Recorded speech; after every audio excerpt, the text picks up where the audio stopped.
అందరికీ నమస్తే. ఆంధ్ర స్టైల్లో అద్దిరిపోయే ఉల్లి మిక్చర్ చేసేసుకుందామా. దీనికోసం ముందుగా డీప్ ఫ్రైకి సరిపడే ఆయిల్ పెట్టేసుకొని పల్లీల్ని డీప్ ఫ్రై చేసేసుకోవాలి. తర్వాత అటుకుల్ని కూడా డీప్ ఫ్రై చేసేసుకోవాలి.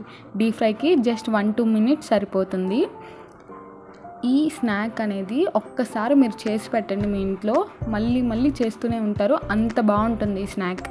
తర్వాత ఒక బౌల్లో మనం వేయించుకున్న అటుకుల్ని అలాగే పల్లీల్ని వేసేసుకొని తగినంత ఉప్పు అలాగే కారం వేసేసుకొని ఎక్కువగా క్వాంటిటీలో ఆనియన్స్ని వేసేసుకోవాలి చిన్న చిన్నగా కట్ చేసి. అలాగే ఒక చిన్న టమాటో, కొంచెం కొత్తిమీర, అలాగే ఒక చిన్న పచ్చిమిర్చి, కొంచెం గరం మసాలా, అలాగే కొంచెం ధనియాల పొడి వేసేసుకొని లాస్ట్లో లెమన్ని అలా పిండేసి మొత్తం బాగా మిక్స్ చేసేసేయండి.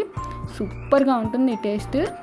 ఒక్కసారి సమ్మర్లో చేసి పెట్టండి, మళ్ళీ మళ్ళీ తింటూనే ఉంటారు. Please subscribe to our channel for such more videos. Thank you.